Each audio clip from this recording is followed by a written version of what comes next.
नमस्कार, आज का मुद्दा में आपका स्वागत है। नोएडा किसान यूनियन लोक शक्ति ने दलित प्रेरणा स्थल पर किसानों द्वारा काफी दिनों से चल रहे धरना प्रदर्शन में नई तारीख जैसे जुड़ती जा रही है। वैसे ही किसानों का रोष सरकार के खिलाफ बढ़ता जा रहा है। बीते दिनों महिलाओं ने दिल्ली चिल्ला बॉर्डर पर गीत संगीत बजाकर अपने किसान भाइयों का समर्थन किया।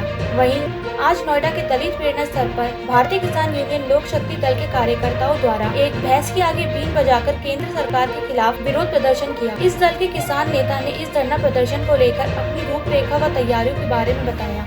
संदेश हम ये दे रहे हैं, मैं भारतीय किसान यूनियन लोक शक्ति का राष्ट्रीय प्रवक्ता राजीव मलिक, अध्यक्ष जी मेरे बराबर में खड़े राष्ट्रीय अध्यक्ष जी। समाज के अंदर एक किंवदंती और कहावत है कि भैंस के आगे बीन बजाना, अर्थात ऐसे व्यक्ति के आगे अपनी बात कहना जिस पर हमारी बात का कोई असर ना हो, ना वो हमारी बात को सुनने के लिए तैयार हो।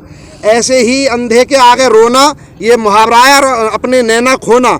यानी जो केंद्र सरकार है लगभग 10-15 दिनों से किसान कड़कड़ाती ठंड में खुले आसमान के नीचे भूखा प्यासा दिल्ली के चारों तरफ सरहदों पर, दिल्ली के चारों तरफ बॉर्डर पर जो भूखा प्यासा पड़ा हुआ है, मरने के लिए पड़ा हुआ है। लेकिन केंद्र सरकार बार पे बाद वार्ता और दही को बिलोए जा रही है, यानी नींबू निचोड़ रहे हैं, दूध के अंदर निकलना कुछ नहीं है। तो हमको ये लगता है जैसे 5वें दौर की जो वार्ता हुई उसके बाद भी नतीजा जो था वो सिफर था, नीलवटा सन्नाटा। हमें लगता है कि जो केंद्र सरकार है वो रेड कारपेट की कल्चर को जानती है। हमसे गली नुक्कड़ और मोहल्ले की बात करके आई, लेकिन ये 5 स्टार होटलों में आकर के चादर तान के सो गए। न इनको गरीब की चिंता है, न मजदूर की चिंता है, न किसान की चिंता है। और हम अपनी बात जो रख रहे हैं इनके सामने, तो हमको ऐसा लगता है जैसे कि हम भैंस के आगे बीन बजा रहे हो। इन पे हमारी बात का कोई असर नहीं है। कितनी देर हमने बीन बजाई भैंस के आगे, लेकिन उससे कोई मतलब नहीं था कि क्या बज रहा है क्या नहीं बज रहा है। इससे कोई भारत बंद रखा, अगले वार्ता में आपको लगता है सरकार के ऊपर कोई प्रभाव पड़ेगा उसका?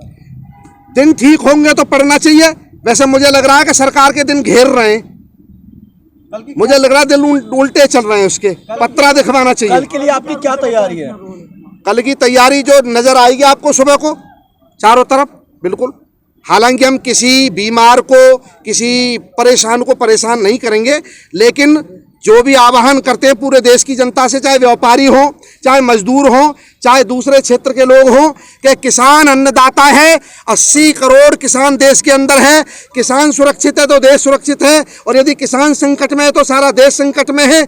इसलिए मैं भावनात्मक अपील हृदय से सारी देश की जनता से करना चाहता हूं कि यदि ये बिल की जो लड़ाई है, जो काला कानून आया है, इससे न सिर्फ किसान पीड़ित होगा, इससे जमाखोरी जो है वो बढ़ेगी, और जो पूंजीपति हैं वो असीमित भंडारण करेंगे और मार्केट में महंगाई की आग फैलेगी, और जिससे सारा मजदूर और व्यापारी वर्ग तबाह हो जाएगा। ये केवल किसान की लड़ाई नहीं है, ये 135 करोड़ भारतीयों की लड़ाई है। सनसनीखेज खबरों के लिए जुड़े रहें आज का मुद्दा के साथ, और हाँ, हमारे YouTube चैनल को सब्सक्राइब करना ना भूलें।